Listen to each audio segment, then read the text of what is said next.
Então, pessoal, vamos dar continuidade. Deu tudo certo aqui já. A nossa temática de hoje, tá?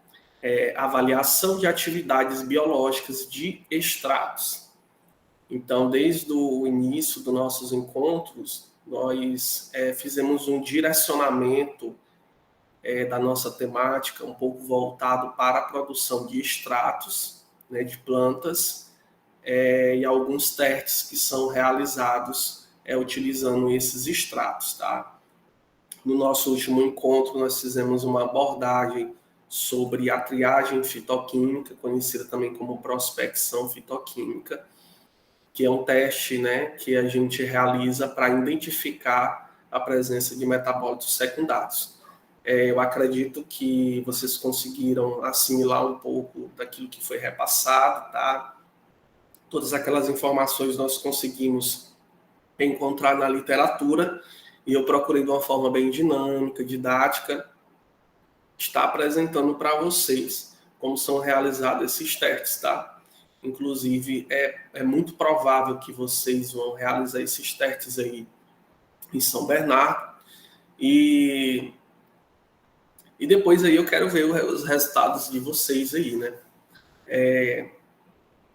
Eu acredito que foi bem produtivo, né, aquele encontro que nós tivemos, o último encontro. E hoje nós vamos falar um pouco sobre avaliação de atividades biológicas de extratos, tá? Quando a gente fala na questão de atividade biológica, eu quero, antes de iniciar, frisar a questão dos testes, né, que são realizados. Existem testes que são em sílico, que está relacionado a testes computacionais, in vitro, que são esses realizados fora de seres vivos, de organismos vivos, e os testes em vivo, né? Nesse caso aqui, nós vamos abordar testes que eles são in vitro, né? Fora de organismos vivos, apesar de ter um teste aqui que é utilizando um microcrustáceo, tá? Mas os outros testes aqui são realizados fora de organismos vivos, tá? Então, pessoal, na primeira aula eu falei da questão de atividades biológicas, né? O que é que isso significa, né?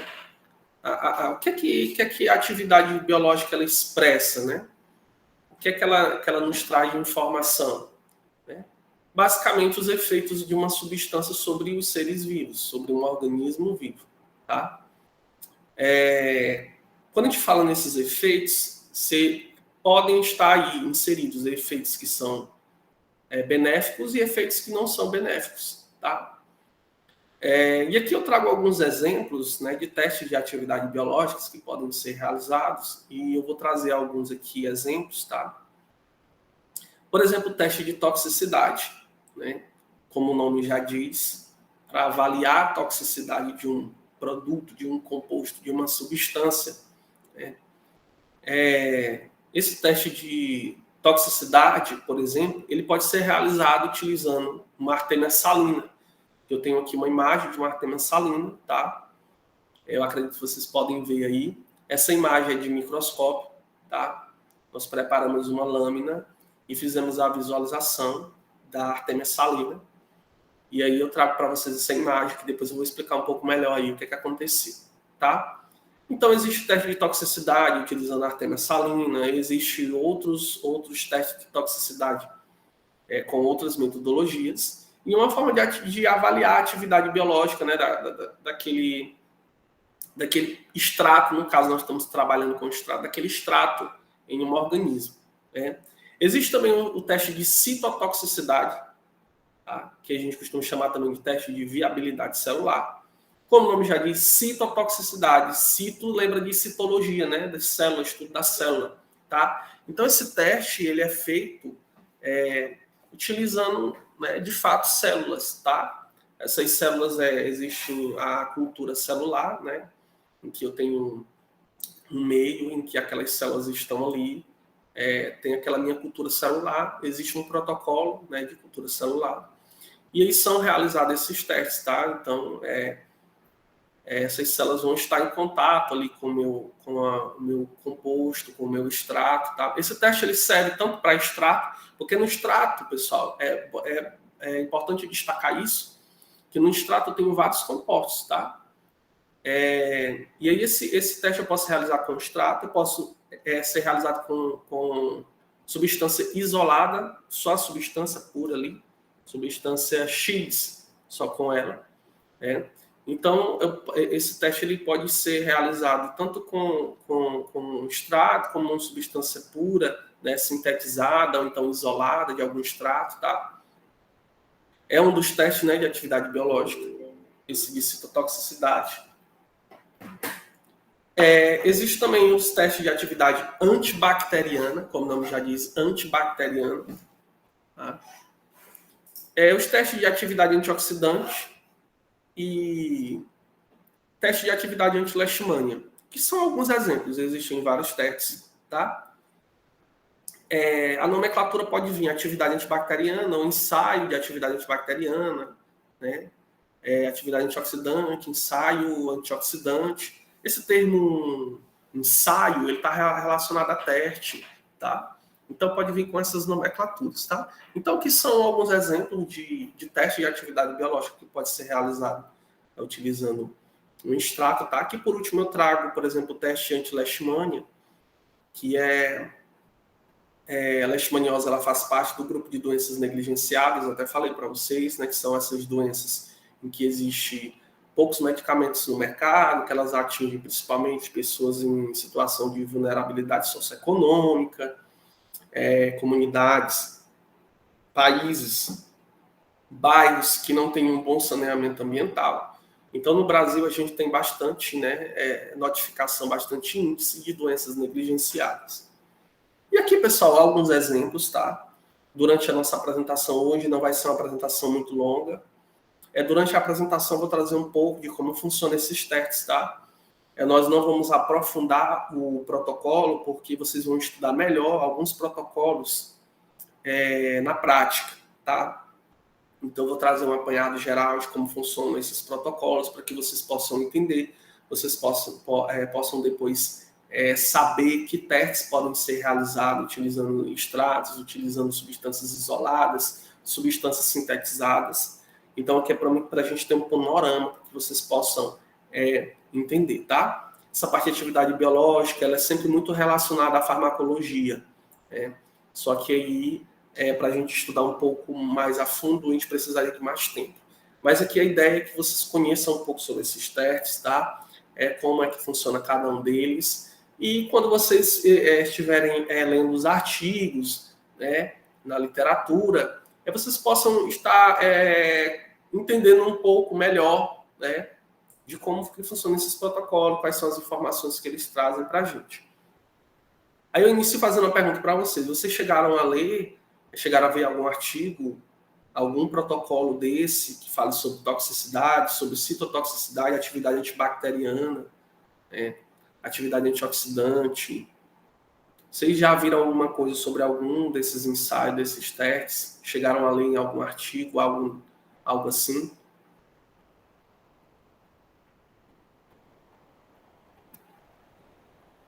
Não, professor, eu nunca li, não. Não tiveram contato, né? Pois bem, pessoal. O que acontece? Depois eu vou tentar mandar para o professor de vocês, professor Jefferson, alguns materiais aqui para que vocês possam fazer algumas leituras, tá? Mas a partir daí, então, vocês vão conseguir entender melhor como funcionam esses testes. Mas hoje eu já vou trazer um panorama, tá, pessoal? E é bem interessante. Eu peço que vocês possam interagir e vocês vão gostar bastante do que eu vou trazer aqui para vocês, tá? Então vamos lá. O primeiro teste aqui que eu vou trazer para vocês, tá? Que é um teste que a gente costuma realizar em laboratório, que é um ensaio de toxicidade em Artemia salina, tá? A Artemia salina é justamente aqui, ó, tem uma imagem aqui, essa imagem aqui, acho que vocês estão conseguindo ver bem aí. Esse daqui é a Artemia salina, tá? Professor, mas afinal, o que é a Artemia salina? A Artemia salina, ela é um microcrustáceo, tá? o nome já está dizendo microcrustáceo, então ele é bem pequeno. Professor, como é que a gente faz a visualização da Artemia salina? Então, a visualização da Artemia salina a gente pode fazer a olho nu, tá? Só que ela é bem pequena. A gente pode fazer com o auxílio de uma lupa, ou então a gente pode fazer a visualização no microscópio. Só que no momento do teste, essa visualização ela é feita a olho nu, ou então utilizando uma lupa. Mais à frente vocês vão entender o porquê. Professor, mas aí como é que a gente adquire essa Artemia salina? Bom, a Artemia salina, ela funciona assim. A gente faz a aquisição dos cistos de Artemia salina em lojas de agropecuária, veterinária. A gente faz a compra desses cistos lá. Não é caro, é barato e é bastante. Vem um potinho com bastante cisto de Artemia salina. É importante que esses cistos eles não estejam armazenados a um longo período de tempo, porque há uma diminuição da taxa de eclosão desses cistos, tá? Então, o ideal é que tenha poucos meses ali. E aí, o que acontece? É feita a aquisição desses cistos, tá? Só que aí a gente precisa realizar a eclosão dos cistos para que a gente tenha a Artemia salina. E aí, como é que acontece isso? Bom, esse protocolo que eu vou trazer para vocês é um protocolo que a gente costuma utilizar aqui, tá? Mas vocês vão encontrar protocolo bem parecido com esse protocolo aqui.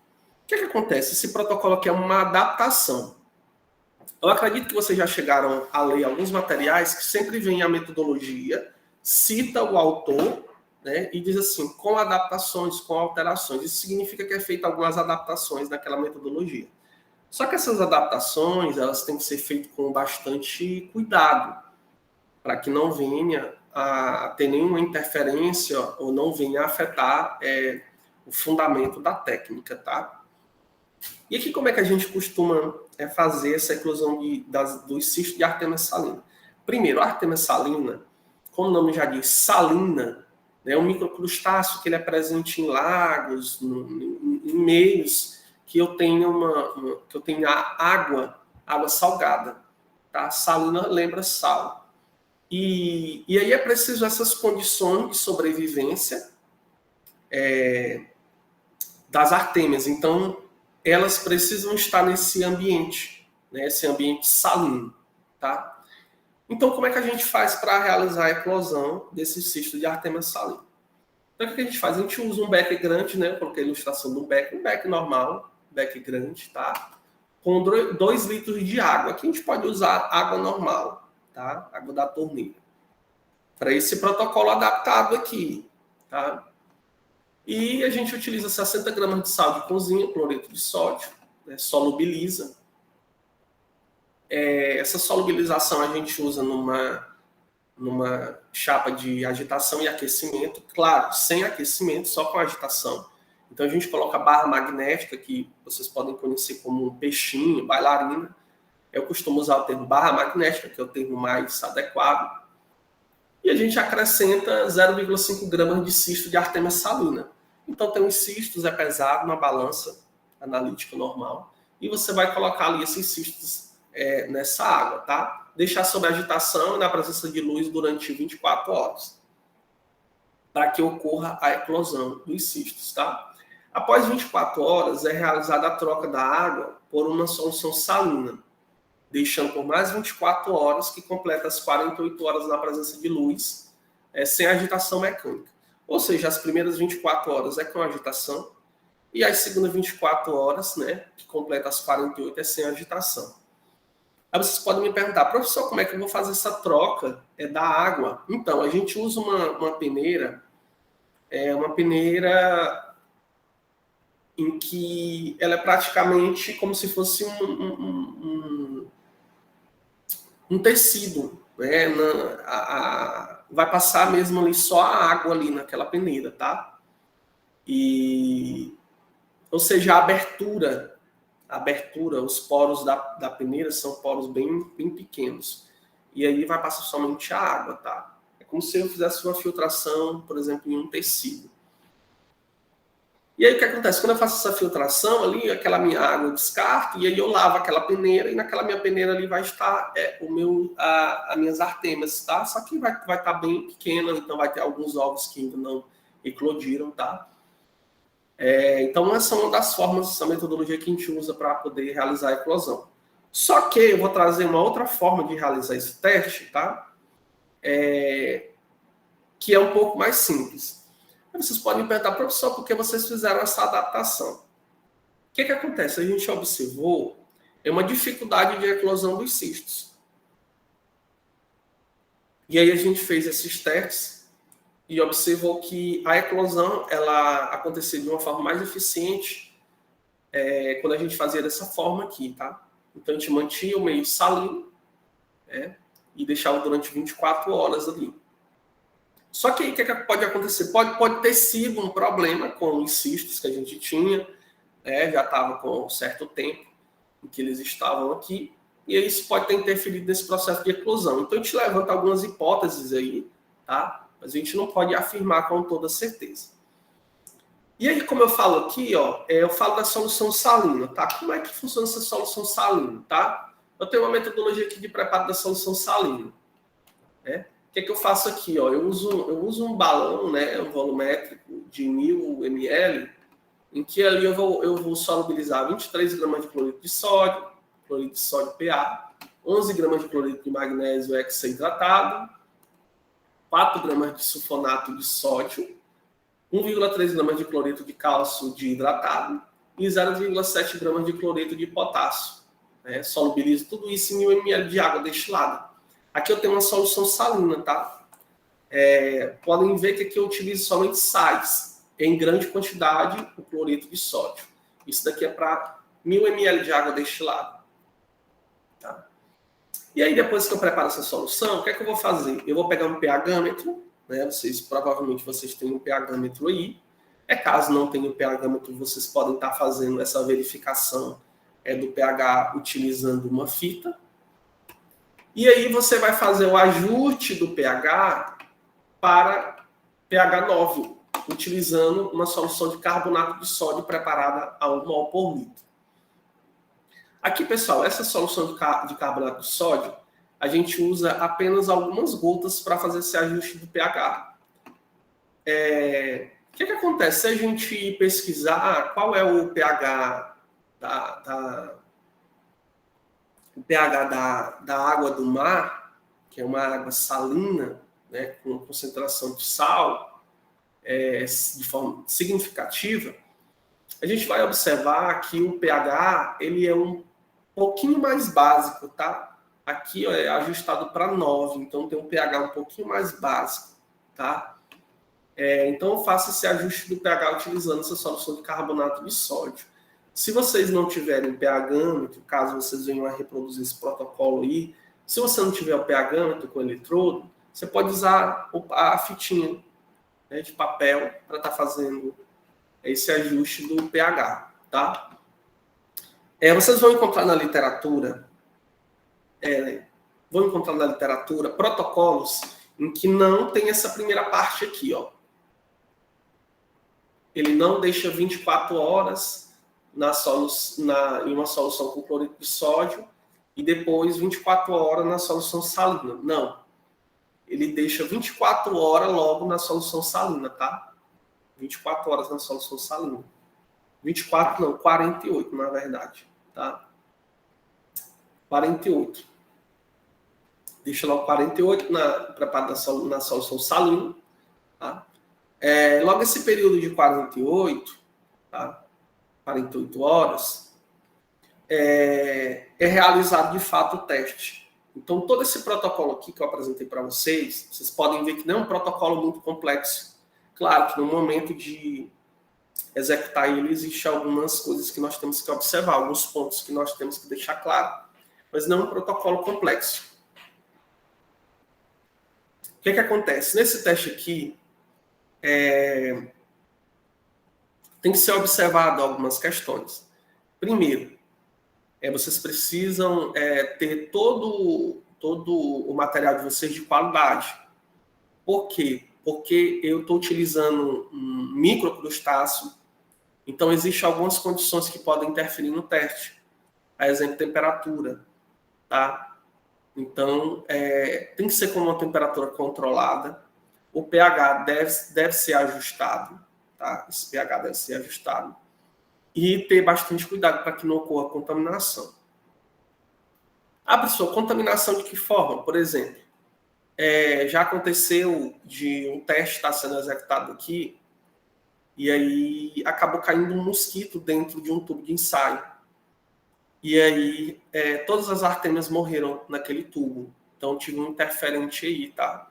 E aí eu tenho um problema no meu teste, então eu tenho que executar novamente. Porque esse teste ele é realizado em triplicata. Por mais que seja realizado em triplicata, mas eu tive um contratempo ali no tubo, né? Então todas as artêmias morreram. É provável que com a presença daquele mosquito lá tenha sido liberada alguma substância e elas tivessem alguma sensibilidade e acabaram morrendo, tá? Por quê? Porque existe uma sensibilidade do teste, então precisa que ele seja realizado em condições adequadas, tá? Que os reagentes não tenham contaminação, que os frascos não tenham contaminação e que não tenha essa variação de temperatura, tá? Então, eu preciso de algumas condições para que eu possa realizar esse teste. Então, aí eu posso realizar esse teste dessa forma que eu falei aqui para vocês, ó, em 2 fases, 24 horas em solução com cloreto de sódio, 24 horas em solução salina, completando 48. Ou pode ser realizado somente com a solução salina, tá? Bom, e aí, de forma resumida, como é que funciona esse teste, né? Esse ensaio de letalidade em artêmia salina, segundo a metodologia de Mayer, com alterações, tá? Como aí o nome já está dizendo, com alterações, assim, que foi realizado algumas adaptações. Aqui eu trago para vocês, né, de forma resumida, como que é realizado esse teste. Então,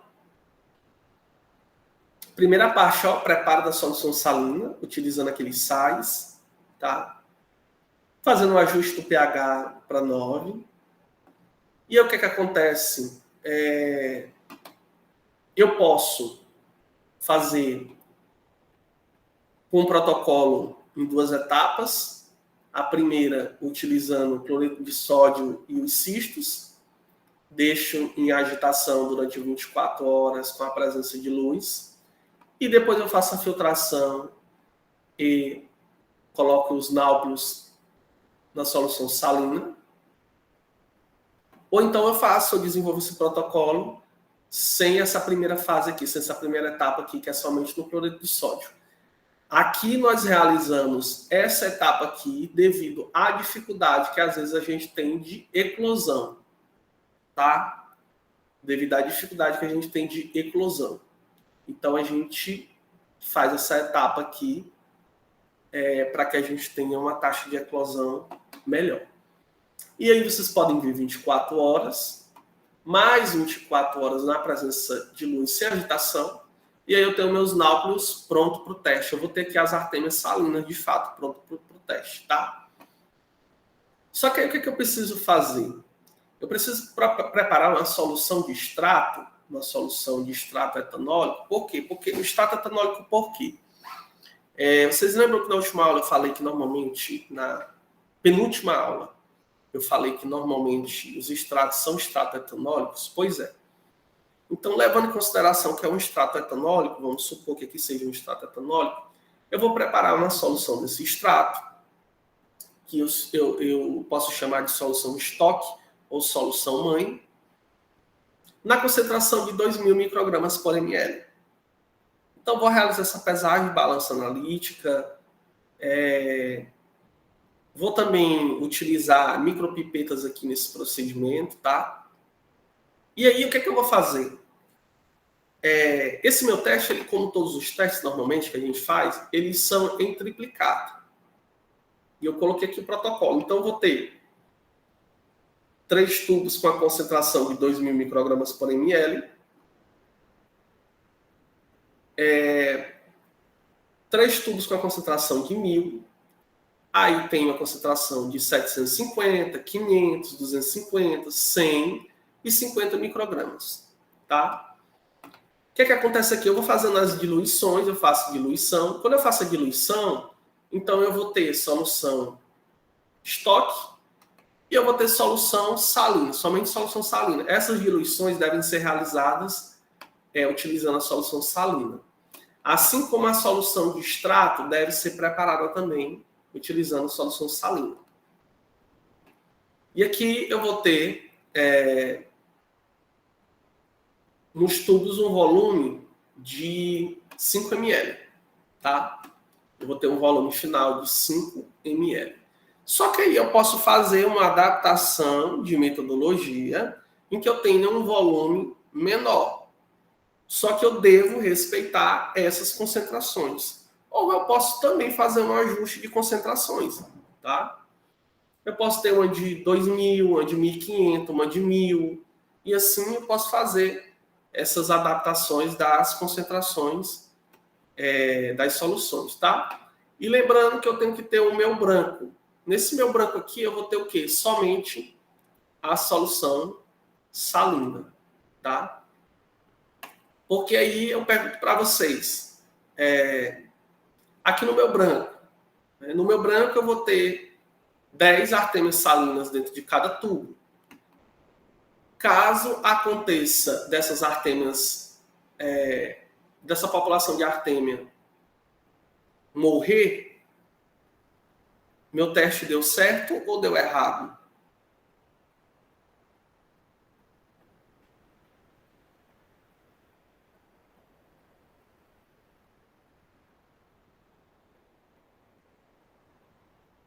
E aí, pessoal? Aqui no branco eu tenho somente solução salina. Eu vou ter 10 artêmias salinas dentro de cada tubo. Se essas artêmias, essa população de artêmia morrer, o meu teste deu certo ou deu errado? Deu errado, né, Mike? Pois é, realmente deu errado. Eu vou falar para vocês aqui o porquê que deu errado se morrer. O que é que acontece? A solução salina, ela é o meio de sobrevivência daquela artêmia salina. Então, se minha artêmia salina ela morrer nessa solução, eu tenho algum problema. Eu tenho uma contaminação, eu tenho algum interferente, tá? Ela não pode morrer na solução salina, porque a solução salina é a condição de sobrevivência dela. Então, o meio de sobrevivência dela, tá? As artêmias salinas, elas sobrevivem em meio salino, tá? Então, elas não podem morrer em meio salino, tá? Nessa solução aí de crescimento, tá? De eclosão e crescimento delas. Então, o que é que acontece? Eu tenho aqui as concentrações variando de 2.000 a 50 microgramas por ml. Eu vou pegar 10 artêmias salinas e colocar dentro de cada tubo. 10 artêmias salinas dentro de cada tubo, é isso mesmo. 10 artêmias salinas dentro de cada tubo. Ou seja, esse teste, ele dá um pouco de trabalho e você precisa ter muita atenção. Por quê? Porque você tem que contar essas artêmias de um por um e colocar dentro do tubo. Ah, professor, mas você falou que a artêmia salina ela é muito pequena e você tem que ver ela, visualizar ela usando uma lupa, porque ela é muito pequena. Realmente, ela é muito pequena e você vai ter que pegar de um por um e colocar 10 em cada tubo. E aí vocês imaginam aí o trabalho que dá de fazer isso, gente? Eu já fiz isso várias vezes. E no final, teve teste que ainda deu errado.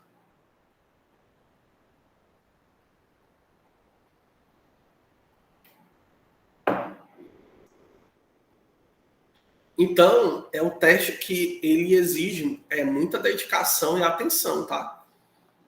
Você vai ter que fazer as diluições com a concentração variando de 2.000 a 50 microgramas, vai ter que fazer o branco.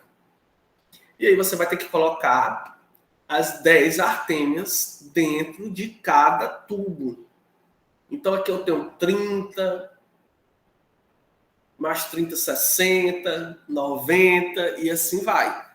Você vai tirar uma por uma da solução salina com conta-gotas e colocar dentro do tubo. Então, é um procedimento que demora. E o ideal é que você tenha algumas pessoas trabalhando com você para que esse procedimento ele seja um pouco mais rápido.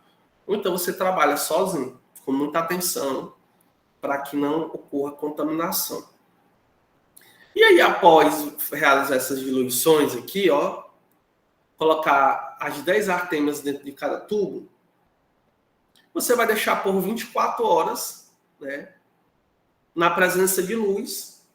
E depois de 24 horas você vai contar dentro de cada tubo e cada concentração, de cada tubo, de cada concentração, quantas artêmias estão vivas, quantas estão mortas. E anotar. Concentração 2000. No tubo 1 da concentração 2000, tive 5 artêmias vivas. 5 vivos, 5 mortas. Aí você coloca lá, tá? A concentração de 1000, da mesma forma. 750, da mesma forma. E aí eu tenho o branco aqui, ó. O branco é para as artêmias estarem vivas, todas vivas, está no branco, ó. Porque o branco é a minha solução salina que eu tenho nele, no branco. Então tem uma condição de sobrevivência da artêmia, tá? Professor, mas aí me diz, afinal, o que é que acontece normalmente nesse teste? Ora, o que é que acontece? Normalmente, em concentrações maiores, então quando eu tenho mais concentração, né, de extrato, concentrações maiores, eu tenho normalmente a morte de algumas artêmias, ou então de todas. Só que isso não é uma regra. Pode acontecer que eu ter que em 100 microgramas, 50 microgramas, morrer tudo. Tem alguma coisa errada se morrer no branco, tá? Então, normalmente, o que acontece? Isso vai depender da toxicidade do meu extrato frente à artêmia salina. Tá? Isso vai depender da toxicidade do meu extrato. Se ele for um extrato que apresenta uma toxicidade elevada, aqui, ó, nesses tubos de 750, de 500, 250, eu vou ter um alto índice de mortalidade de artêmia salina. Assim como eu não posso ter mortalidade de artêmia salina. Tá? E aí tudo isso você tem que anotar. Concentração de 2000, anota cada tubo. De 1000, anota. Tá? Porque você vai precisar dessas informações aqui para que você possa fazer um cálculo posterior. Tá? Vocês conseguiram entender mais ou menos aqui como é que funciona? Conseguiram entender? Ter uma ideia de como é que funciona esse teste?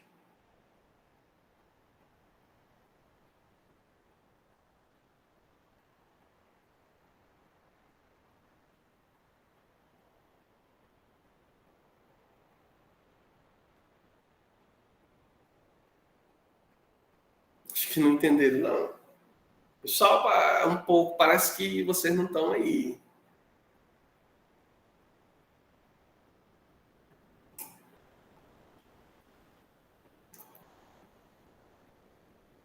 E Ellen, podia dizer mais ou menos assim o que não ficou claro para ti, para que a gente possa tentar melhorar a explicação aí?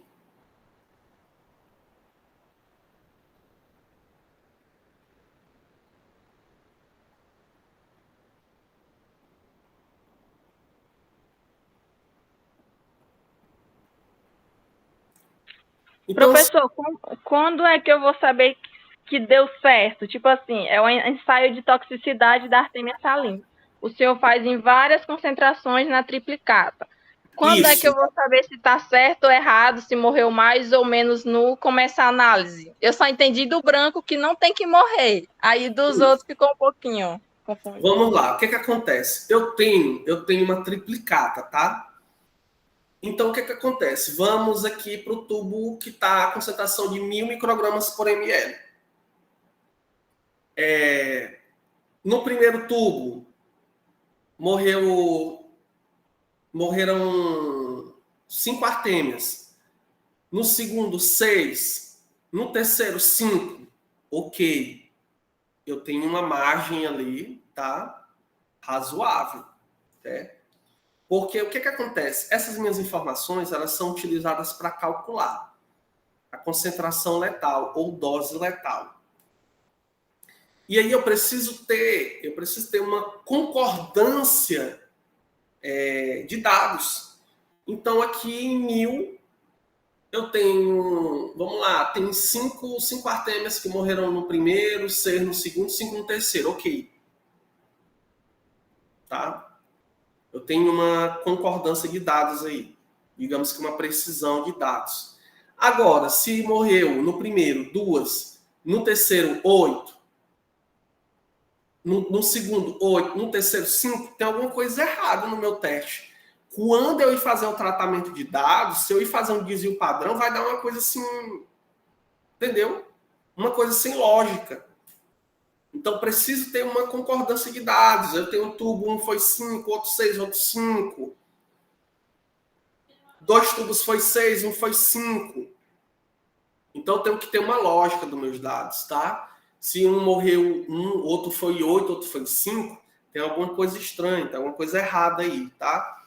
Então, uma forma de identificar se o teste deu certo ou deu errado, tá? É isso. Outra coisa. Aqui, por exemplo, em 2000, morreu 80% das artêmias. Aqui morreu 70%. Aqui nos 750 morreu 60%. Vamos lá, 80%, 70%, 60%. Aí quando dá em 500 aqui, morreram 100%. Em 250, 100%. Aí vai lá para 100, 90%. Tem alguma coisa errada. A lógica, pelo menos a lógica, é que fosse de forma decrescente. Porque se as concentrações vão diminuindo, né, a lógica é que a toxicidade também vai diminuindo. Conseguiu entender aí, Ellen, assim, esses pontos aí que tem que ser observado no teste?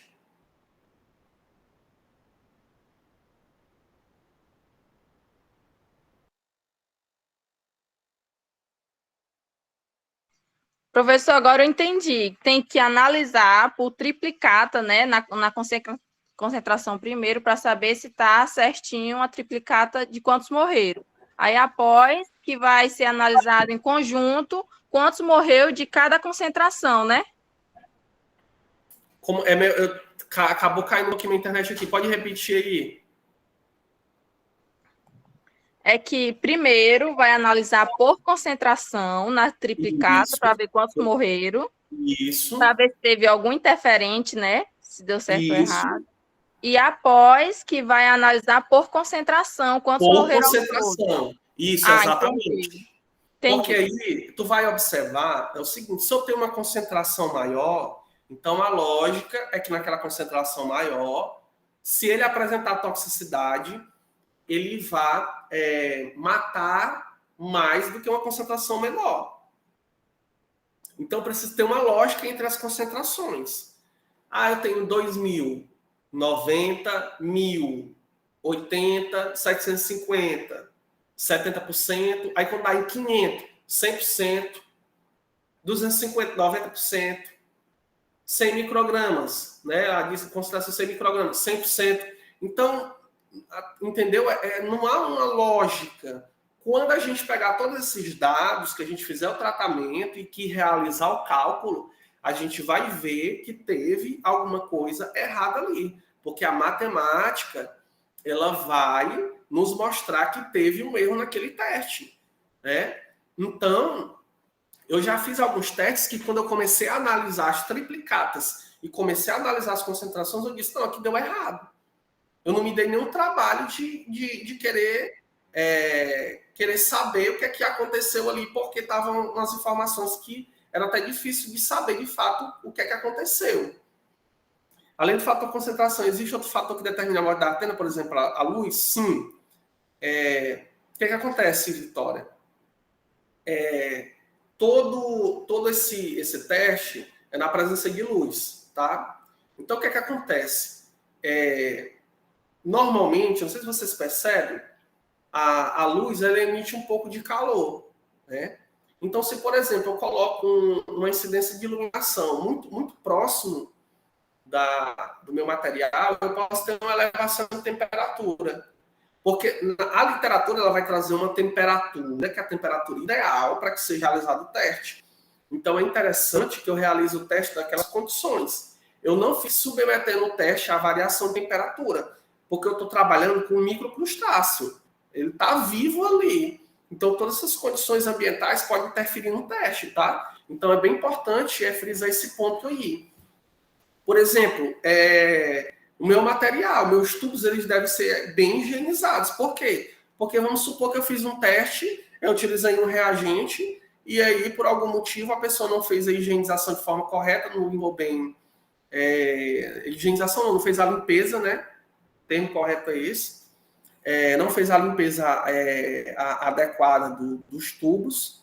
E aí ficou um resíduo de reagente que pode interferir, né, naquele meu teste ali, tá? Igual eu falei para vocês, aconteceu um caso de uma aluna que estava fazendo um teste e aí caiu um mosquito dentro do tubo e aí morreu tudo, 100% da população. Então, o que é que causou a morte ali? Foi o mosquito, porque os outros tubos que não tinham mosquito, estava só a concentração com a solução salina e as artêmias, não teve problema, não teve esse problema, tá? Então, existem esses pontos aí, né? É mosquito venenoso. Rapaz, esse mosquito talvez alguma substância presente nele acabou causando esse problema. Essa questão de você trabalhar esse tipo de teste de atividade biológica, existe muito isso, pessoal, de contaminação, o teste não dá certo, tem que repetir, né? Por isso que normalmente é feito em triplicata, tudo isso, tá? Então, acho que ficou um pouco claro aqui como é que funciona. Na prática, não é tão complexo, mas vocês veem que demora, né? Maílson, pode ficar à vontade. Professor, só para saber se eu entendi direito. Então, o objetivo do teste em si é só descobrir qual que é a concentração desse extrato etanólico letal para esse organismo aí, né? Exatamente.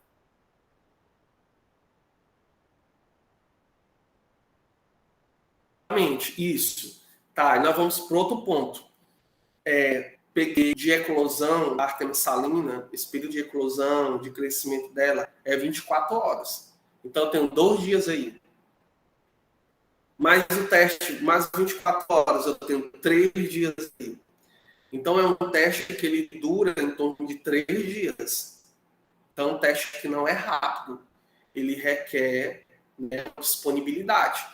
E tem esse outro ponto aí, que é 10 artêmias dentro de cada tubo, tá? Que também deve ser feito com muito cuidado, para que você não coloque 12, 13, porque senão você vai ter um problema ali na sua triplicata, tá? E aí, depois que realiza a contagem, que coloca o número de artêmias mortas, vivas e tudo, tá? Eu tinha até um arquivozinho aqui, um material, que eu anotei. Ó, pronto, eu tenho aqui,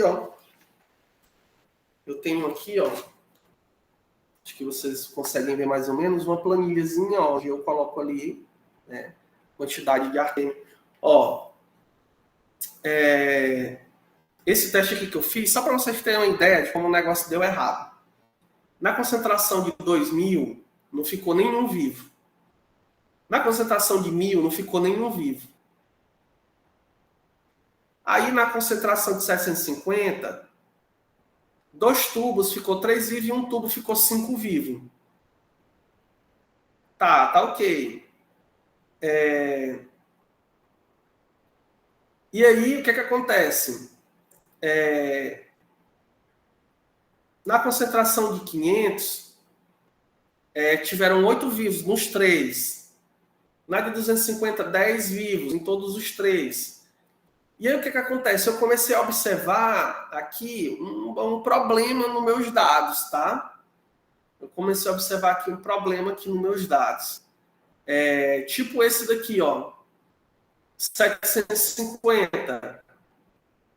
Primeira triplicata, 3 vivos. Segunda, 3 vivos, mas na terceira, 5. Né? E aí teve outras aqui que também observei. Eu observei isso. Teve uma concentração aqui que eu tive Primeira triplicata, 8 vivos, na segunda, 9, na terceira, 10. Tá? Só que o que acontece? Se isso for recorrente, no momento de fazer o tratamento dos meus dados, eu vou ter um problema lá. Tá? O método ele vai identificar que teve esse problema, que não tem uma confiança dos dados. Né?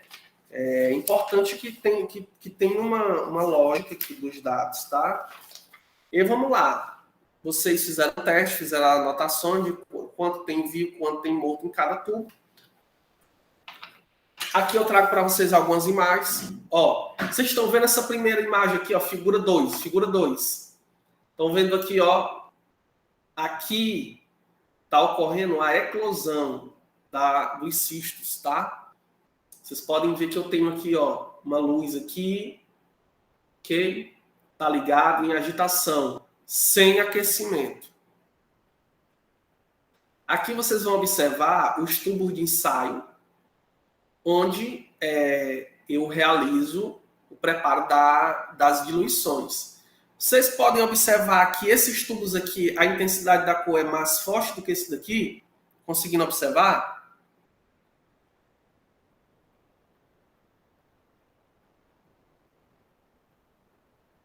Né? Conseguindo observar, né? Então, aqui, vocês podem ver que esse tubo aqui que tá uma coloração verde mais forte, esse tubo é uma concentração maior. Por exemplo, de 2.000, de 1.000. E eu tenho um tubos com as concentrações menores, de 50, de 100, em que a coloração não é tão intensa. Tá? E aqui eu tenho, ó, límpido, aqui é o branco, que é meu branco. Aqui está só a solução salina. Aí aqui na figura 4, eu tenho essa imagem de uma artêmia salina, em que foi feita a visualização utilizando o microscópio.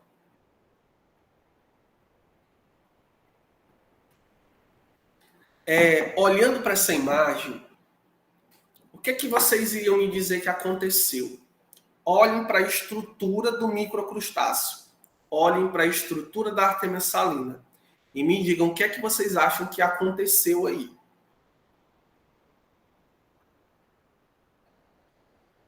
Pode ligar o microfone, pode falar o que vocês acham que aconteceu. Gente, não tenham medo de errar, tá? Não tenham medo de errar. Se a gente fizer alguma pergunta, vocês podem, tá? Se tiver algum questionamento também, vocês podem fazer aí. Então, o que é que vocês acham que aconteceu aí com essa artêmia aí? A opinião de vocês, baseada naquilo que vocês estão... Tá se desintegrando, né? Ó, aqui, ó. Deixa eu ver se eu consigo colocar certinho aqui em cima. Conseguindo ver? Aqui, ó. Eu tive um rompimento da estrutura da artêmia. E aí, quando o extrato ou quando a substância ela apresenta uma toxicidade, ela vai causar isso. Ela causa uma mobilidade na minha artêmia, tá? Então, a artêmia ela vai perdendo sua mobilidade, ou ela causa, de fato, a morte da artêmia. E aí acontece essa mudança estrutural. Aqui vocês vão observar que eu tive um rompimento. Tive um rompimento aqui, ó.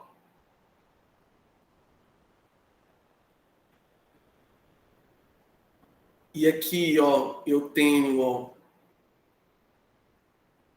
toda essa parte aqui, ó.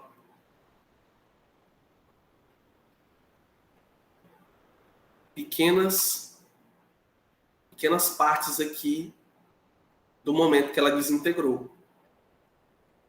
Ó, então eu tive um rompimento dessa estrutura aqui, tá? E aí eu tenho que ter muito cuidado para que esse rompimento ele não ocorra no momento que eu estiver preparando a lâmina, tá? Porque aí o rompimento ele não vai ser causado pelo extrato, sim pelo preparo, no momento do preparo da lâmina, tá? E aqui vocês podem observar essa perda da estrutura da artêmia, tá? Então, aí, nesse teste, meu material ele apresentou essa toxicidade, né, causando a morte da artêmia e também essa perda da sua estrutura, tá? E aí, com os dados em mão, essa parte aqui é muito bonita, só que agora a gente tem que ir para a parte dos dados. Com os dados em mão, o que é que eu vou fazer? Por meio de uma análise de regressão linear, o que é a regressão linear? Basicamente, de forma bem didática, o que é que acontece aí? Quando eu pego meus dados e eu trabalho com a regressão linear, com base nas informações que eu tenho, com base nas concentrações que eu testei, com base na taxa de mortalidade, eu vou conseguir prever uma concentração, tá?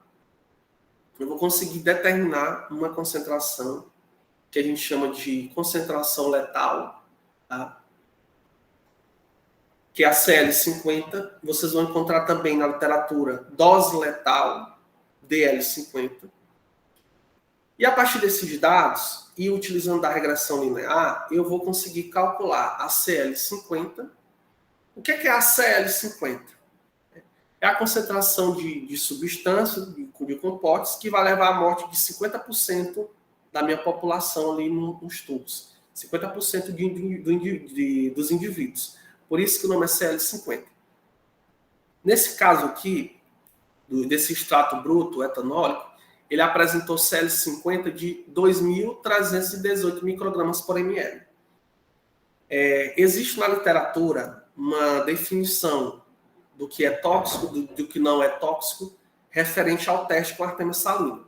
Nesse caso aqui, pela literatura, esse extrato ele não apresentou toxicidade. Então, para que ele venha levar à morte de 50% do indivíduo, eu preciso de uma concentração de 2.318 microgramas por ml. Eu preciso de uma concentração muito grande para que ocorra a morte de 50% dos indivíduos. Ficou claro aí, esse ponto aí? Deu de entender agora? A partir daqueles dados, a gente vai conseguir calcular a CL50, né? Que a CL50 é o quê? A concentração de substância que leva à morte de 50% dos indivíduos. Professor, mas ali eu estou usando só até a concentração de 2.000, tá? Mas, pelos seus dados, né, utilizando a regressão linear, ele vai conseguir calcular, né, a CL50. Entendeu? Ficou claro aí como é que funciona esse processo aí? E aí, essa forma de calcular a CL50 necessariamente não precisa ser por regressão linear. Existem alguns programas, né, que são muito utilizados para realizar esse tipo de cálculo. De CI50, CL50, tá? E aí você vai inserir todas as informações, as concentrações, todos os dados, e aí ele vai realizar o cálculo. Tá? Vocês conseguiram entender mais ou menos para que funciona esse teste? Esse teste é para mim conseguir saber qual é a concentração letal. Qual é a CL50 daquele extrato. Tá? A CL50 é o quê? É a concentração de substância que vai levar à morte de 50% dos indivíduos. 50% da população. Conseguiram entender? Entendeu, né? Beleza, pessoal. Eu acredito que vocês conseguiram, né, perceber a importância de realizar esse tipo de teste, tá? Porque você consegue ter uma noção da toxicidade daquele material frente à artêmia salina. Tá? Lembrem bem que eu não posso pegar isso e pegar como uma regra, dizer que apresenta uma toxicidade para tudo, não. Eu estou fazendo um teste utilizando artêmia salina. Vamos lá para o outro, que eu estou demorando muito, passei bastante tempo aqui. Teste de atividade antioxidante. O que é que a literatura vai dizer? Que a ingestão de substâncias antioxidantes, hoje a gente vê muito pessoal fazendo a utilização de chá antioxidante, né, para retardar o envelhecimento celular e tudo, né? É algo que está sendo muito discutido atualmente. Então, a ingestão de substâncias na dieta diária, ela pode causar uma ação protetora, né, contra a ação oxidativa, que é algo que acontece de forma natural no organismo, tá? várias doenças, como, por exemplo, câncer, diabetes, doenças do coração, podem estar relacionadas ao agravamento de formas de oxigênio extremamente reativas. O que são essas formas de oxigênio reativas? É conhecido como EROS. Isso está relacionado à questão do emparelhamento de elétrons. Então, quando eu não tenho um emparelhamento de elétrons, eu tenho radicais livres ali, eu tenho uma instabilidade de moléculas, de átomos, tá? E isso causa alguns efeitos. Então, essas doenças elas podem estar relacionadas a essas formas de oxigênio reativa, que também estão relacionadas com o processo responsável pelo envelhecimento do organismo. Tá? Esse processo oxidativo, né? Essa questão de radicais livres, que a gente ouve muito falar, né? Que radicais livres está relacionado a isso, né? A elétrons que não estão emparelhados. Então, há uma instabilidade, né? E isso pode causar danos ao organismo, tá? Por isso que se discute muito essa questão de atividade antioxidante. Eu acredito que vocês já ouviram falar muito sobre isso. E também essa questão da busca por antioxidantes, né, ela tem uma importância também muito grande, além da saúde, ela tem uma importância muito grande para a indústria de alimentos, principalmente. Tá? E aí eu vou mostrar aqui para vocês, de forma resumida, um protocolo de teste de atividade antioxidante, tá? Atividade antioxidante segundo o método de sequestro de radical livre DPPH. DPPH é o reagente que a gente utiliza, tá? Como o nome já está dizendo, radical livre, então é um reagente, né, que eu vou ter ali radicais livres naquele meio. Esse método aqui é um método adaptado, né, utilizando como referência alguns autores. E basicamente como é que funciona esse teste, tá? Eu vou preparar o meu extrato, minha solução em estoque, utilizando o extrato, tá? Essa solução em estoque ela é preparada em meio etanólico, ou seja, o meu solvente utilizado vai ser o etanol, o álcool etílico. E ela é realizada no preparo na concentração de 1000 microgramas por ml. Logo depois, eu vou preparar algumas diluições com concentrações variando de 200 microgramas a 10 microgramas por ml. Então, aqui eu posso trabalhar com 6 concentrações, tá? Porque eu vou ter uma variação de concentração maior, até concentrações, né, menores, tá? E aí, como é que vai proceder nesse teste? De forma bem simplificada. Primeiro, esse teste ele deve ser realizado no escuro, para que não tenha interferência da luz no procedimento, tá? Eu utilizo também micropipeta, então vou tirar 100 microlitros da concentração que eu pretendo utilizar, 100 microlitros. Vou colocar 100 microlitros em cada tubo.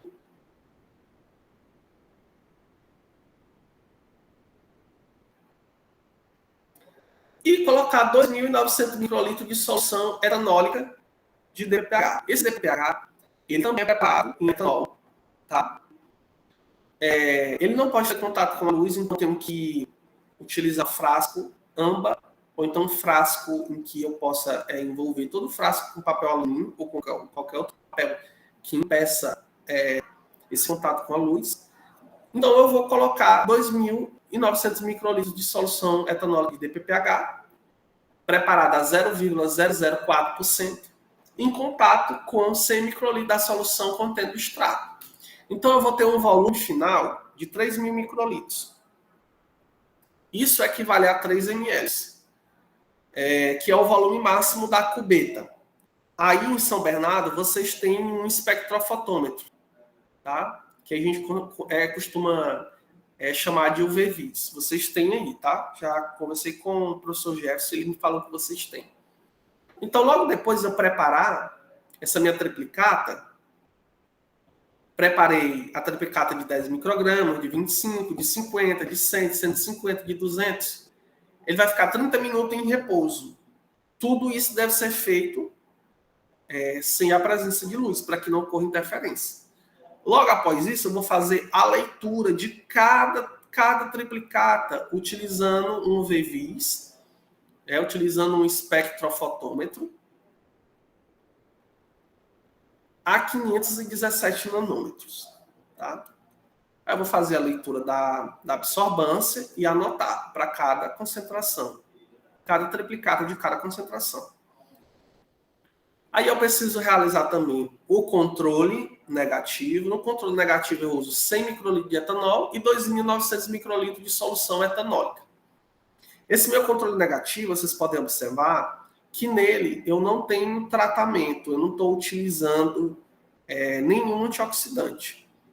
Mas também eu realizo o controle positivo. O controle positivo, nesse caso, a gente pode utilizar o ácido ascórbico, que é um antioxidante, ou pode utilizar um outro antioxidante. O controle positivo vai ser o controle em que ocorre o tratamento, ou seja, o controle em que eu vou utilizar um antioxidante. Então, todo esse procedimento aqui, que eu relatei para vocês, utilizando o extrato, eu faço esse mesmo procedimento para o meu antioxidante, ou seja, eu estou utilizando o ácido ascórbico, eu faço o mesmo procedimento para o ácido ascórbico. Porque depois eu vou calcular a concentração a 6,50.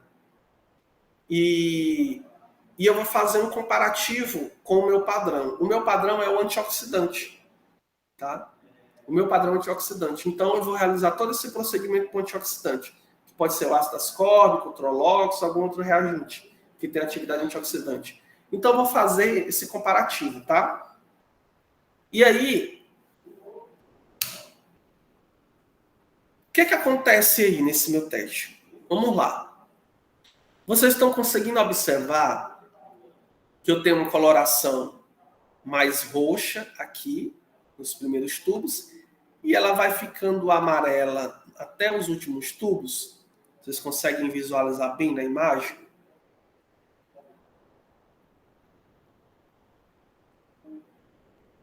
Conseguem ver bem aí essa mudança de cor? O DPPH, ele tem essa coloração mais roxa, violeta, tá? Então, nesse processo aí, ocorre uma reação de oxirredução, onde o radical DPPH, que apresenta coloração violeta, ele é reduzido e estabilizado, ele fica estável, alterando a coloração da mistura de roxo para amarelo. De forma bem clara, vamos entender o que acontece. Esse ensaio ele é baseado em quê? Na transferência de elétron. Processo que vai me permitir detectar a capacidade antioxidante, né, de um determinado material. A capacidade de um potencial antioxidante é transferir um elétron e reduzir, né? Oxida, lembre lá, de oxida, reduz. Quando ele transfere um elétron e ele vai reduzir uma substância. Tá? Então, a substância antioxidante, no caso, o extrato, ele age como um doador de um átomo de hidrogênio, que é adicionado à solução de DPPH, ou seja, ele vai reduzir o radical DPPH, formando o quê? A hidrazina, que vai propiciar essa mudança de coloração de violeta para amarelo claro. Aí agora eu vou trazer de forma mais clara ainda o que acontece. Mais clara ainda. Vamos lá de novo. Vocês estão observando aí que eu tenho os tubos com a coloração violeta, vai ficando amarelado. A solução do radical DPPH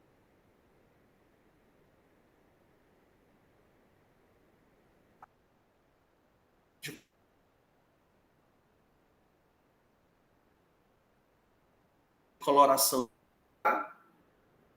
amarelo. Eu acho que a internet caiu aí por um segundo.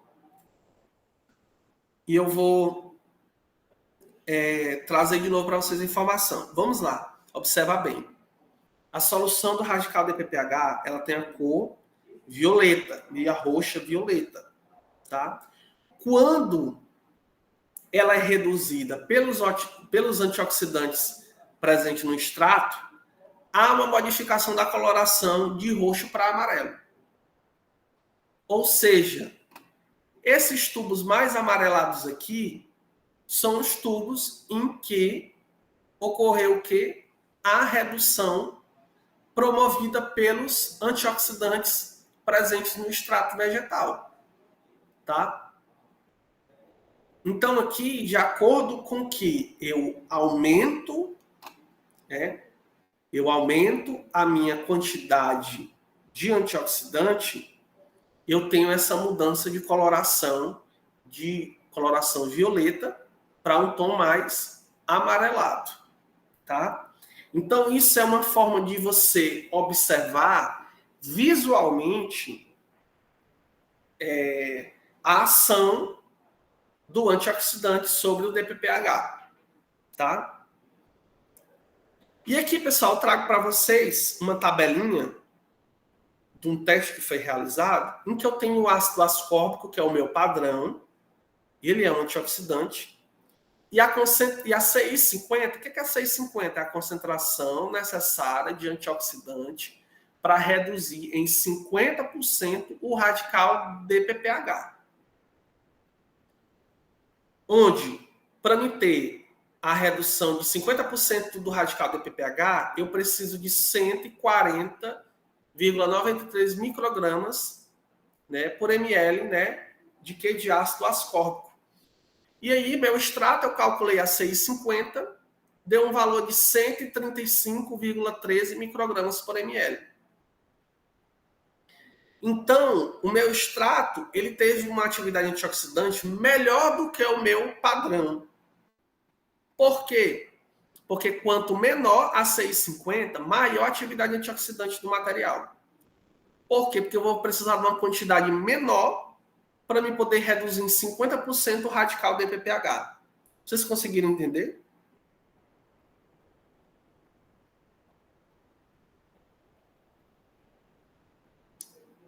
Vamos ver aí se vocês entenderam, conseguiram entender aí. Vamos lá, o que acontece?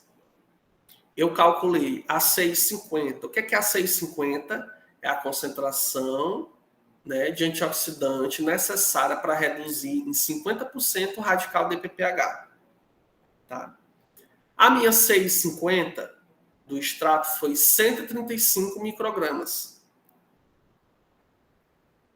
Já a minha CI50 do ácido ascórbico foi 140 microgramas.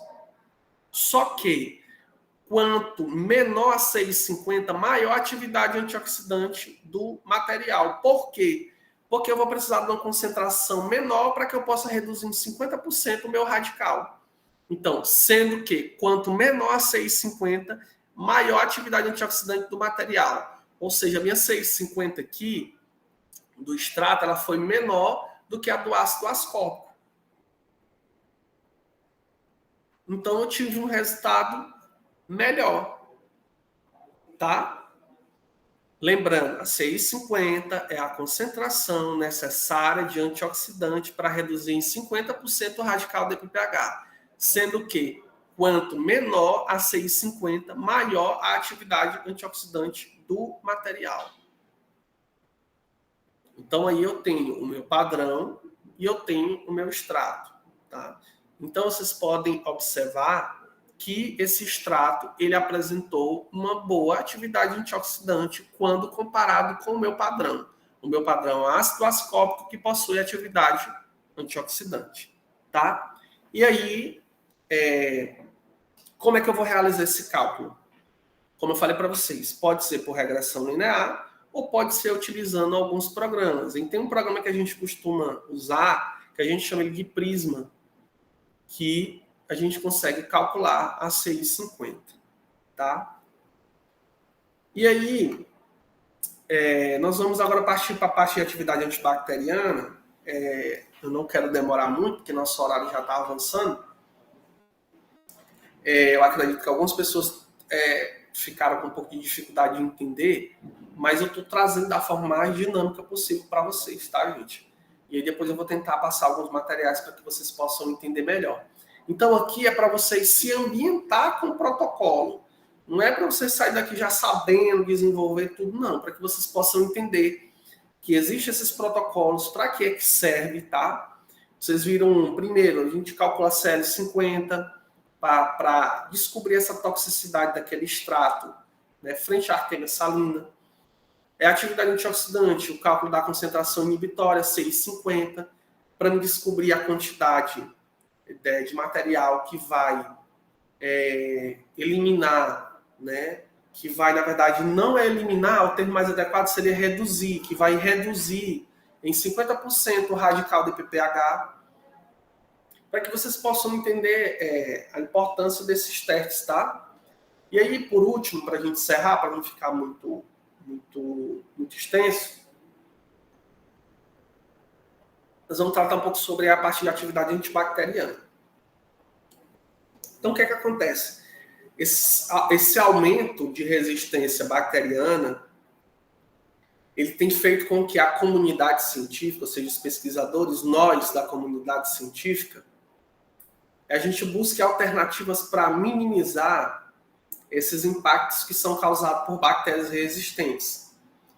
Então, o que acontece? Hoje a gente sabe que existe essa problemática de bactérias resistentes, tá? Aos medicamentos que são utilizados para realizar o tratamento dessas doenças causadas por bactérias.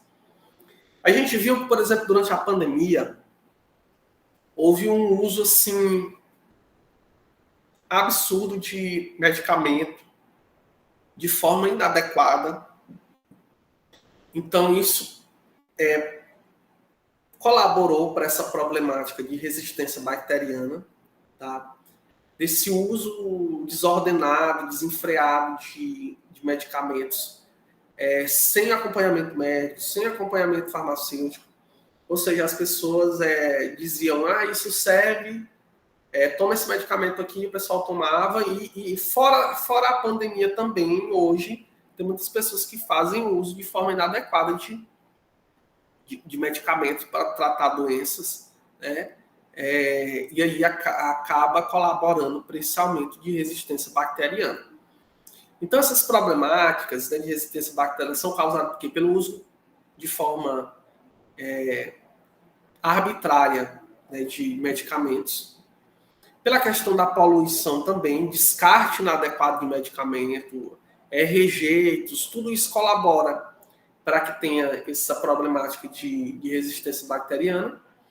E o que a gente deve fazer? É buscar alternativas para minimizar, ou seja, buscar, estudar, pesquisar, investigar substâncias que possam ter atividade antibacteriana.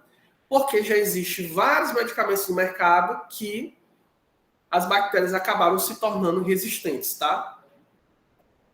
E aí eu vou trazer para vocês um dos métodos que a gente costuma utilizar de ensaio antibacteriano, que é o método de difusão em AGA.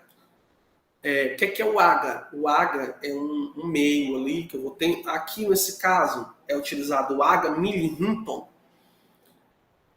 É uma formulação onde eu tenho os nutrientes e as condições de crescimento e manutenção das bactérias, tá? Eu acredito que, eu não sei se vocês já ouviram falar nesses meios de cultura, AGA Milli-Hinton, caldo Milli-Hinton, tá? São normalmente utilizados nesse tipo de teste. Eu acredito que vocês tenham aí em São Bernardo. E aí, o que acontece? Esse teste ele é realizado, né? O método de difusão em AGA Milli-Hinton. Esse teste é utilizado usando esse AGA, que ele tem todas as condições, os nutrientes necessários para o crescimento e manutenção das bactérias. E aí, esse método de difusão em AGA é uma forma da gente avaliar a atividade antibacteriana de um extrato ou de uma outra substância. E aí, normalmente, como é que funciona esse teste? Primeiro, eu tenho que selecionar quais são as bactérias que eu vou utilizar no teste. Coli, epidermides, quais são as bactérias, tá? E aí, no momento de realizar o teste, eu tenho que fazer o quê? Primeiro, chamar a atenção aí para vocês. Todos esses procedimentos eles devem ser realizados com material devidamente esterilizado, ou seja, todos esses procedimentos vocês vão ter que autoclavar o material. Esse material deve ser limpo, tem que evitar contaminação, deve ser devidamente embalado. Esses procedimentos eles são realizados em uma capela de fluxo laminar, que vocês também têm aí, a capela de fluxo laminar, que é um ambiente ali onde vocês vão reduzir ou eliminar qualquer risco de contaminação. O analista, a pessoa que está desenvolvendo o protocolo, ele deve ter muito cuidado para que ele não contamine o material, ou então o material venha contaminar ele. O ideal é que você, se você tiver algum corte, né, tiver alguma ferida, algo que possa ocorrer alguma contaminação, não é indicado que você manuseie e faça esse tipo de teste. Então, existe todo um protocolo de segurança, porque você está trabalhando com bactérias, e às vezes você está trabalhando com bactérias resistentes, então pode ter uma contaminação. Da mesma forma que o seu material pode contaminar, o seu material pode te contaminar, porque você está trabalhando com bactérias, tá? E aqui, essa metodologia que eu vou falar para vocês aqui, é uma metodologia de Araújo, né, 2011, e do CLSI. Né? CLSI é uma abreviatura de um termo em inglês, né, que está relacionado a um instituto de procedimentos clínicos, laboratoriais, tá? É que ele traz alguns protocolos em relação a esse tipo de teste, tá? Então, quando a gente vai realizar esse teste, a gente faz o quê? A gente faz um ajuste da suspensão bacteriana. Essa suspensão bacteriana é um meio ali onde vai estar a minha bactéria, tá? Normalmente essa suspensão ela é realizada utilizando solução salina. Essa solução salina é estéril, tá? Como eu falei para vocês, tudo tem que ser autoclavado. E aí eu realizo ali a suspensão bacteriana. Eu vou inocular a bactéria no meu meio de cultura, ou seja, na placa. Vou pegar um swab ali. Na verdade, o swab não é nem muito adequado, né? A gente faz isso com uma alça. Se eu utilizo uma alça para poder inocular a bactéria ali, tá? Pega uma alça, né, coloca na suspensão e inocula, ou seja, passa, né, aquela minha alça sobre o meu agar, tá? Inoculei ali, mas aí eu tenho que colocar inocular, tenho que dispersar todo aquele meu material ali no meio, tá? Aqui a gente realizava com um suave, tá? E eu tô olhando aqui, eu tô analisando bem, eu acredito que com o suave fique bem melhor do que utilizando de fato a alça. Porque a alça eu não vou ter uma distribuição uniforme, né?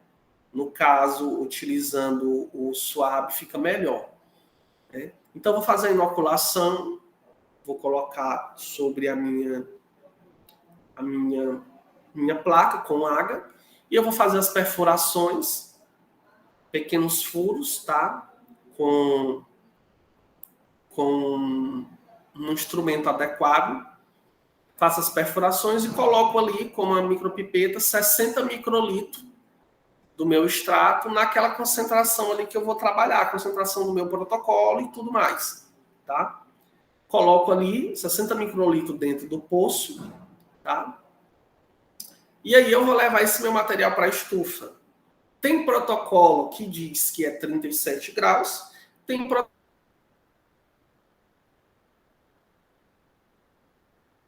protocolo que diz que é 35 graus. Estufa, né, de crescimento, tá? Durante 24 horas. E aí, depois disso, você vai chegar a esse resultado aqui. Outro ponto importante é que essas bactérias que vocês vão utilizar, ela deve ser cepas de bactéria ATCC, né, que são cepas, digamos que padrão. Né? Essa ATCC é uma numeração que essas cepas elas recebem, tá? Que normalmente vocês vão ver nos artigos Enterococcus fecalis, ATCC, aí vem a numeração. Tá? É uma forma de identificação. E a gente vai saber que é uma cepa pura, tá? Digamos assim. Vocês conseguem observar aí, ó, as placas, em que eu tenho toda uma distribuição do meu inóculo, ou seja, dali de toda uma distribuição da bactéria, tá? Na placa, toda uma distribuição nas duas placas. E aí eu tenho uns poços aqui, ó, que são os furinhos, os poços. E aí vocês estão observando esse halo aqui que se formou. Estão conseguindo observar esse halo aqui que formou? Esse círculo aqui em torno? Aqui vocês observam que formou halo. Aqui embaixo vocês observam que cresceu tudo, não teve halo. Estão conseguindo observar? Sim, professor. Esse halo aqui, ele é medido utilizando um paquímetro, tá? Eu vou medir para não saber quantos milímetros é que ele tem. Então, o que acontece? Quanto maior a atividade antibacteriana desse meu extrato, maior vai ser esse halo. Esse halo, ele fica maior, tá? Ele fica maior. Quanto maior a atividade antibacteriana, maior esse halo. Se eu tenho um halo bem grande, maior a atividade antibacteriana. Aqui, pessoal, não ocorreu o crescimento de bactéria. Ou seja, a bactéria ela cresce só até um determinado ponto. Ou seja, eu vou ter substâncias aqui que vão inibir o crescimento dessas bactérias. Tá? Conseguiram visualizar bem aí? Ó. Tá? Então, isso daqui é um teste utilizando um método de difusão em água. Tá? E além de poços, eu posso utilizar disco. O disco é realmente um discozinho pequeno, né, em que vai estar impregnado essa minha solução do extrato, tá? E aqui vocês podem observar o halo de inibição. Conseguiram entender basicamente como é que funciona? Então, a partir desse halo, você consegue entender um pouco da ação antibacteriana daquele extrato ali. Por quê? Porque não vai ter crescimento de bactéria. Ele vai inibir, né? O meu material ele vai inibir aquele crescimento, então vai formar um halo. Vocês conseguiram entender bem como é que funciona? Conseguiram ter uma ideia de como é que é esse teste? Esse teste aí vocês vão realizar aí, tá? Esse teste de atividade antibacteriana vocês vão realizar aí. Vocês vão ver a placa desse jeito aí, com esse halozinho aí. Tudo isso vocês vão ver, tá? Conseguiram aí observar bem, entender mais ou menos como é que funciona?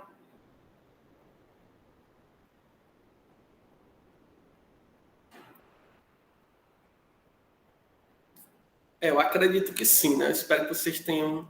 Vocês vão entender melhor na prática, que é para vocês terem um pouquinho de conhecimento de como que funciona. Eu acredito que vocês tenham entendido, né? Porque tá todo mundo tão calado aí, não sei nem se estão aí, se deixaram só o celular conectado na sala e saíram aí. Então vamos lá. Né? O silêncio de vocês eu entendi que vocês entenderam. Vamos lá. O último exemplo de um ensaio antibacteriano, que é a concentração inibitória mínima, que a gente chama de SIM ou MIC. Aqui como é que funciona? Vocês podem observar que eu tenho uma placa, essa placa é conhecida como a placa de 96 poços, em que eu tenho, ó, 1, 2, 3, 4, 5, 6, 7, 8 linhas e 12 colunas. Eu tenho 96 poços, tá?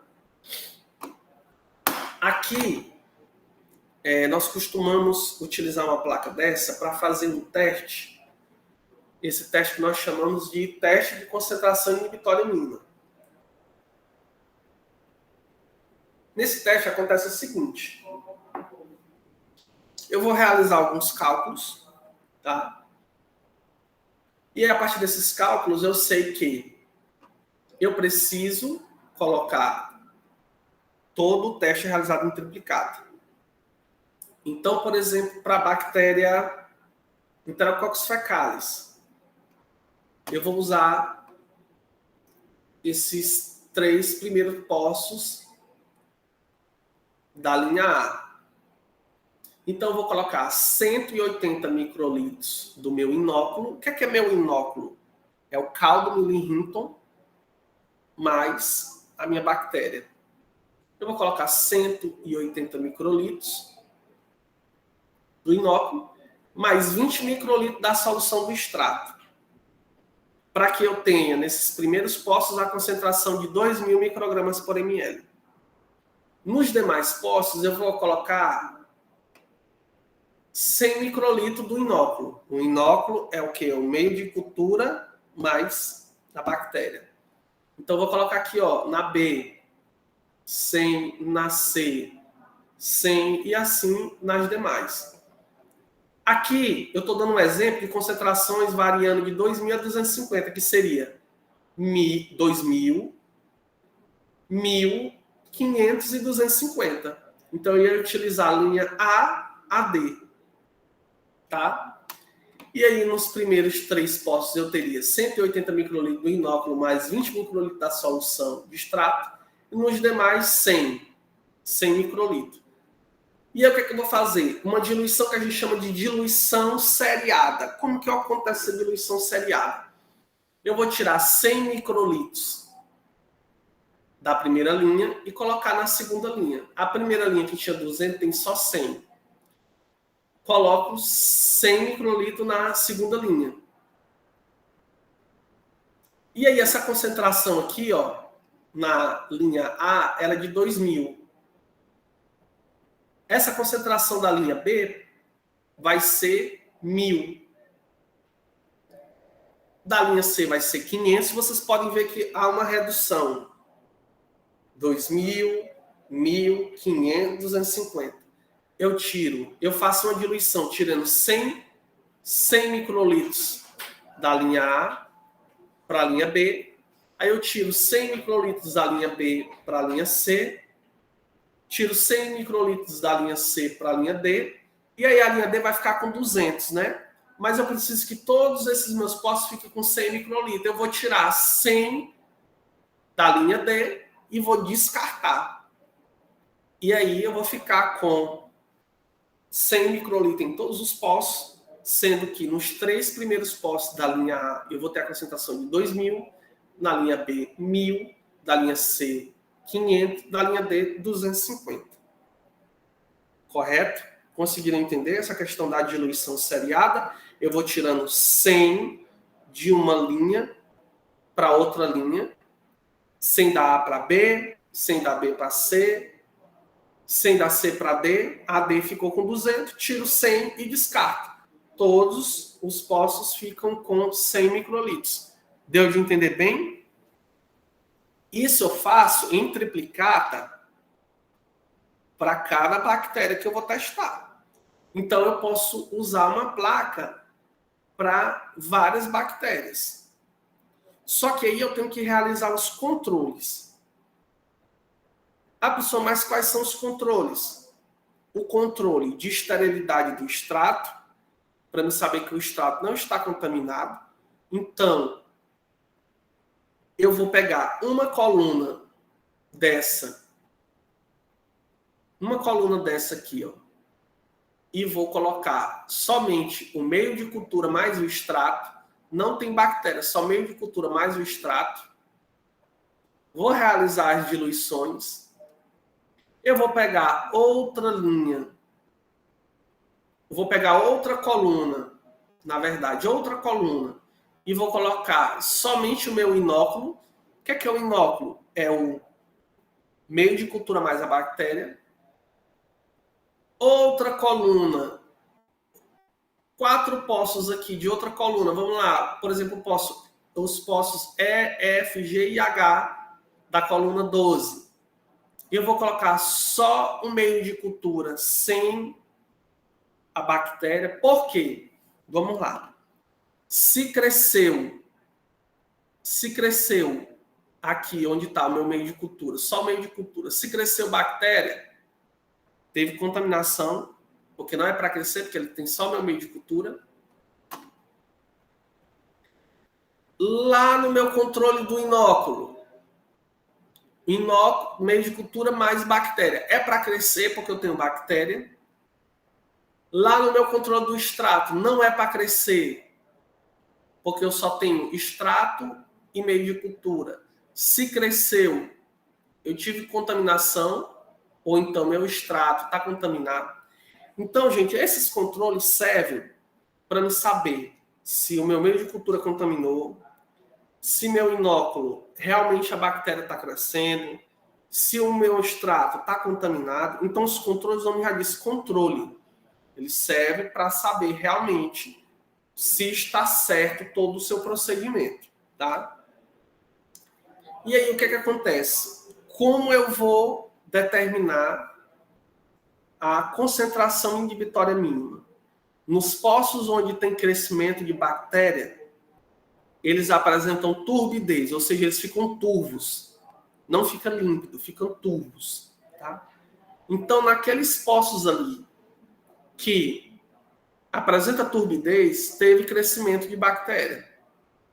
No poço que não apresentou turbidez,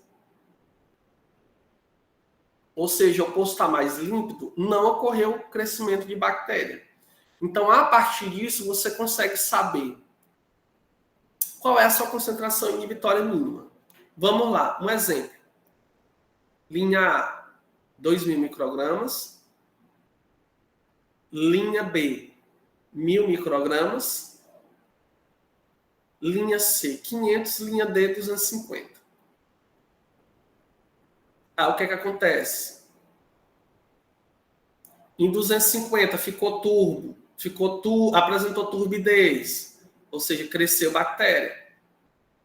Em 500, apresentou turbidez, cresceu bactéria. Aí quando dá aqui em 1.000, está límpido, não cresceu bactéria. Ou seja, nessa concentração de 1.000, não cresceu bactéria. Quando nós vamos lá para a concentração de 2.000, também está límpido, não cresceu bactéria. Então, qual é a minha concentração inibitória mínima? Ou seja, a menor concentração de um antimicrobiano que inibe o crescimento do micro-organismo. No caso, vai ser 1.000 microgramas por ml, porque aqui em 1.000 não apresentou crescimento de bactérias. Conseguiram entender? Onde cresce bactéria vai apresentar turbidez. Onde não cresceu bactéria, não vai ter turbidez, vai ficar límpido. Por quê? Porque o meu material agiu como um antibacteriano. Conseguiram entender como funciona mais ou menos esse teste? Esse daqui é um pouco mais complexo, de fato, tá? Então, eu estou só mostrando para vocês mais ou menos como é que é esse teste. Esse também vocês vão realizar aí, tá? Esse teste de atividade antibacteriana. Então, vocês vão saber se teve o crescimento de bactéria ou não pelo aparecimento de turbidez. Apareceu turbidez, teve crescimento de bactéria. Não apareceu turbidez, não teve crescimento de bactéria. Tá? Ficou entendido aí?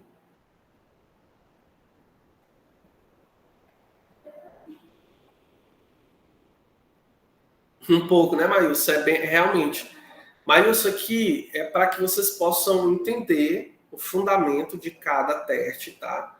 Então, aqui eu vou conseguir saber qual é a concentração inibitória mínima, que é a menor concentração de um antimicrobiano expressa em microgramas por ml que inibe o crescimento de um microorganismo. Então, aqui, esse teste é para me saber se aquele meu extrato ele tem atividade antibacteriana ou não. Tá? Serve basicamente para isso. Aí aqui eu estou explicando para vocês um pouco de como é que é o procedimento. E aí, na prática, vocês vão conseguir entender melhor como é que funciona, tá? Então, aí, pessoal, o que eu quis trazer para vocês hoje é um pouco dos testes de atividade biológica que são realizados em laboratório, que é possível vocês reproduzirem aí, tá? Para que vocês possam avaliar a atividade biológica do extrato, da substância, tá? E aí, boa parte desses protocolos vocês vão desenvolver aí. No momento eu estou explicando um pouco de como é que acontece, tá? Porque no momento que vocês irem executar, vocês já lembrar da aula e vocês entenderem melhor como é que ocorrem esses procedimentos, tá? E aí eu trago para vocês aqui algumas das referências, tá? Que eu utilizei aqui no material. Pessoal, hoje foi o nosso último encontro. A partir daqui, vocês vão ter a parte prática, né? Mais algumas atividades com o professor titular, que é o professor Jefferson. E aí eu queria agradecer vocês pela atenção, agradecer vocês por contribuir nesse meu processo aí, tá? Foi muito bom poder estar com vocês, poder colaborar. Eu espero que vocês... vai passar alguns estudos para a gente sobre... Sim, eu vou mandar um material. Vou fazer o estudo dirigido e mandar alguns materiais aí, porque vocês vão conseguir assimilar melhor esses protocolos, tá? E aí vocês também vão executar também alguns desses protocolos aí, tá? Aí no campus, tá? E aí eu só trouxe um pouco para vocês de como é que funciona, os cuidados que deve ter. Com relação a esses procedimentos de hoje, Maílson, tu pode encontrar eles em alguns artigos ou então nos protocolos do CLSI, só que eu vou mandar um material de apoio para ser repassado para vocês, tá? Alguns artigos que trazem esse protocolo, como é que funciona, tá? E aí vocês vão conseguir aprender melhor na prática aí, tá? O professor Jefferson vai fazer juntamente com vocês. Então, aqui só para vocês entenderem um pouco da importância desses testes, tá? Alguns testes que vocês podem estar desenvolvendo, que são de grande relevância, e que vocês vão conseguir estudar mais ainda a fundo como é que funciona cada teste desse, tá? Então, só queria agradecer vocês. O senhor pode disponibilizar de sala? Sim, o professor Jefferson está fazendo o tratamento das imagens e ele vai disponibilizar para vocês, tá? E aí vocês podem também estar fazendo acompanhamento com alguns outros materiais, esses protocolos. Se vocês colocarem no Cielo, no Science Direct, procurar teste de atividade antibacteriana, método de fusão em AGA, ou então concentração inibitória mínima, ou então somente colocar no Google ali, vocês vão encontrar alguns materiais, só que a gente vai estar passando para vocês esses protocolos, tá? E vai ficar também disponível as aulas aí para vocês. Esses testes são um pouco complexos às vezes, tá? Mas aí com o tempo vocês vão se familiarizando e vão conseguir entender bem melhor cada um deles. Mas eu espero que eu tenha conseguido apresentar para vocês um pouco de como é que funciona, que agora vocês já vão saber, né, quando vocês encontrarem algum artigo, vocês já vão ter um conhecimento prévio e vão conseguir ler aquele artigo, entendendo um pouco mais sobre aquele conteúdo, tá? Então, pessoal, agradeço vocês aí pela atenção desses nossos encontros aí que nós tivemos, tá? Eu agradeço muito a disponibilidade de vocês, espero que eu tenha contribuído de alguma forma, tá? Peço perdão caso eu tenha cometido algum erro, tenha passado alguma informação errada, algo nesse sentido, tá? Às vezes acontece. E estamos aí para poder ajudar e colaborar, tá? Então, agradeço muito a atenção de vocês. E daqui para frente vai ser o professor Jefferson, titular da disciplina, que vai estar com vocês, tá? Agradeço muito a todos vocês. Muito obrigado e uma boa tarde a todos. Tchau para vocês aí. Tudo de bom, viu? Tchau, professor. Boa tarde. Boa tarde.